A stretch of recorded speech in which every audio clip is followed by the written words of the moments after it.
रिश्वत लेते पटवारी ट्रैप हुआ। नागौर एसीबी की टीम ने कार्रवाई की। ढिंगसरा पटवारी कुलदीप बिश्नोई गिरफ्तार किया गया। 16,000 की रिश्वत लेते गिरफ्तार। मुआवजा राशि दिलाने के नाम पर उसने रिश्वत ली थी।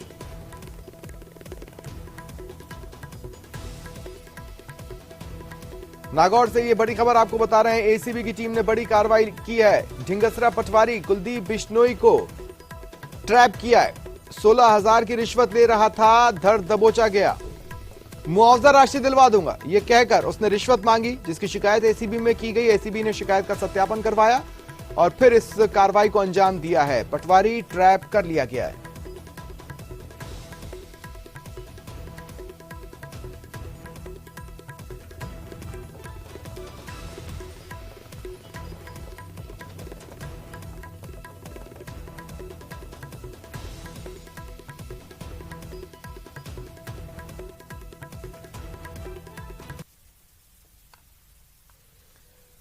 डूंगरपुर से बड़ी खबर। पांथली गांव में युवक की हत्या मामले में अपडेट है। परिजनों और प्रशासन के बीच आखिरकार वार्ता में सहमति बनी है।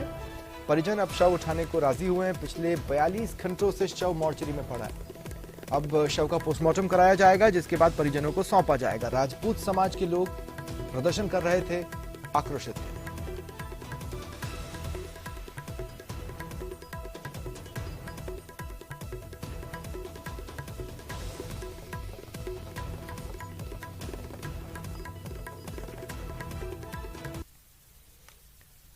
झालावाड़ से बड़ी खबर है। शिक्षक की चाकू मारकर हत्या कर दी गई, लहूलुहान हालत में शव मिला। हड़ौती भाषा के प्रसिद्ध कवि थे मृतक शिक्षक। गिरधरपुरा स्कूल से लौटते वक्त उन्हें चाकू मारकर मार डाला गया।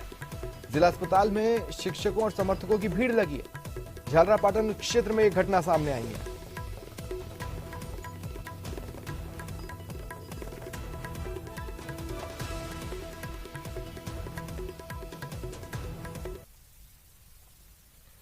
डूंगरपुर जिले के दोबड़ा थाना क्षेत्र के पाथली गांव में युवक की हत्या मामले में आखिरकार सहमति बनी।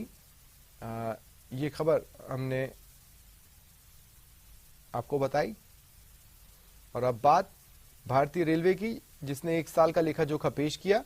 वित्तीय वर्ष में देश के सारे रेलवे जोन का हिसाब किताब सामने आया। 17 रेलवे जोन में उत्तर पश्चिम रेलवे ने कई मानकों पर सबको पछाड़ा।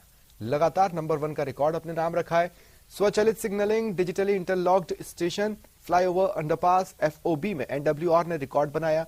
माल ढुलाई और राजस्व में वृद्धि हुई है।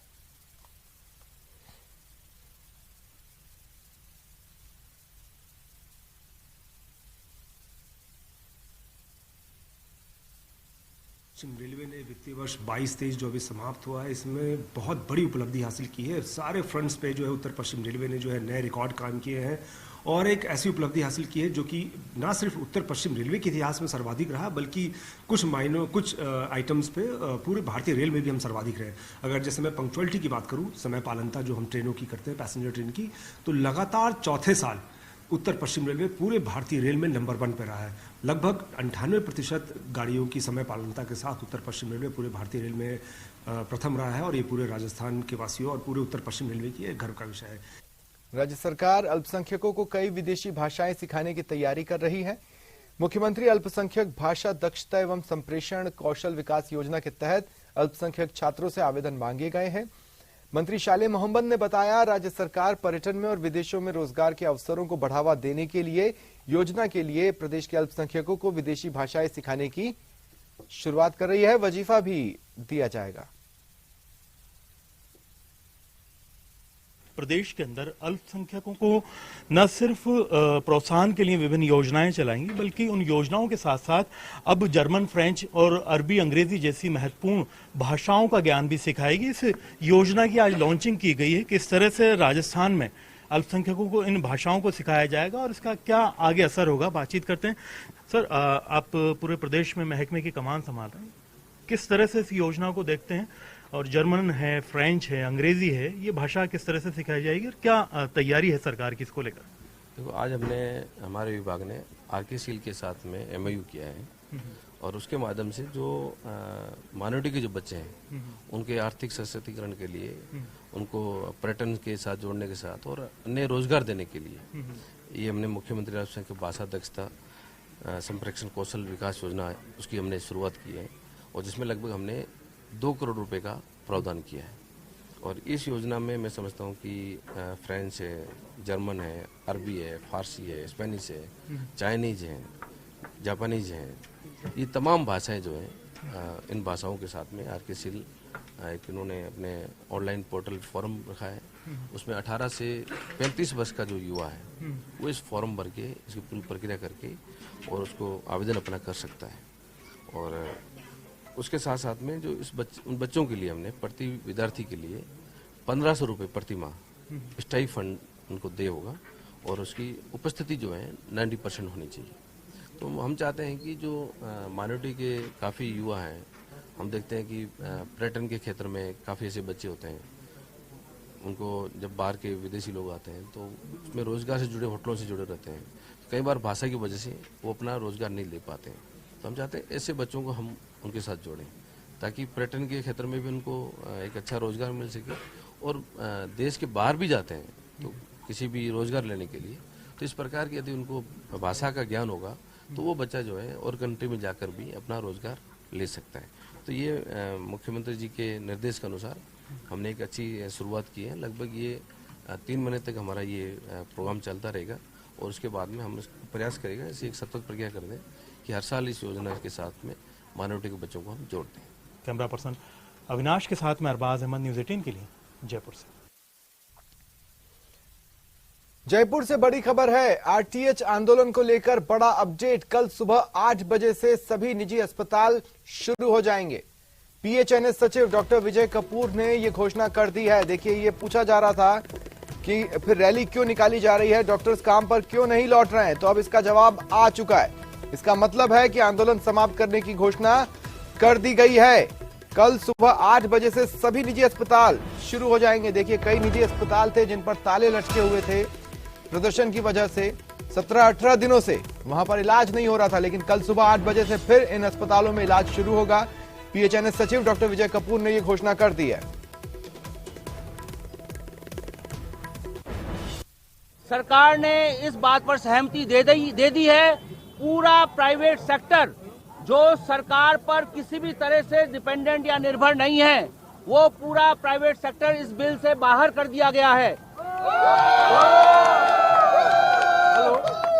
ये आरटीएच बिल सिर्फ और सिर्फ सरकारी इंस्टीट्यूशंस और ऐसे जगहों पर जहां पे कोई अनुबंध है सरकार से, वहां पर लागू होगा। इसके अलावा पूरा प्राइवेट सेक्टर पूरे प्रदेश में इससे एग्जेम्प्टेड है, बाहर रहेगा, बाहर है और बाहर ही रहेगा। हमारे ऊपर दबाव अगर जा सकता था तो इतने दिन में बना सकते थे। दबाव किसी सूरत में नहीं बनाया गया और दबाव में हम आने वाले भी नहीं हैं। हमने जो चाहा वो हमने लिया। हमने ये कहा था प्राइवेट सेक्टर को इससे बाहर कर लीजिए, पायलट प्रोजेक्ट के तौर पर सरकारी इंस्टीट्यूशंस पर लागू करिए। सरकार ने इस बात को मान लिया है। Private sector has been totally exempted from RTH. This is a big win for the medical fraternity of the entire country. कल सुबह 8 बजे से सारे प्राइवेट अस्पताल, सारे डॉक्टर अपने रूटीन काम पर वापस लौट आएंगे। महारैली के रूप में आयोजित की गई थी।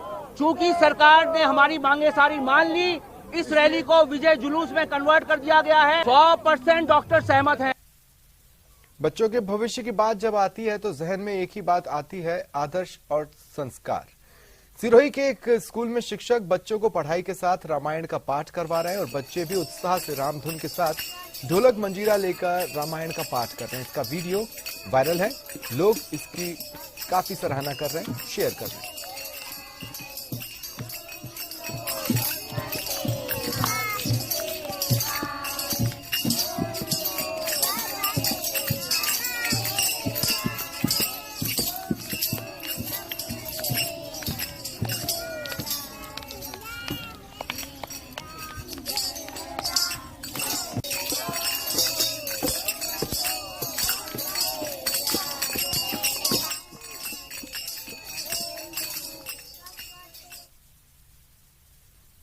फिलहाल इतना ही, मुझे दें इजाजत, नमस्कार।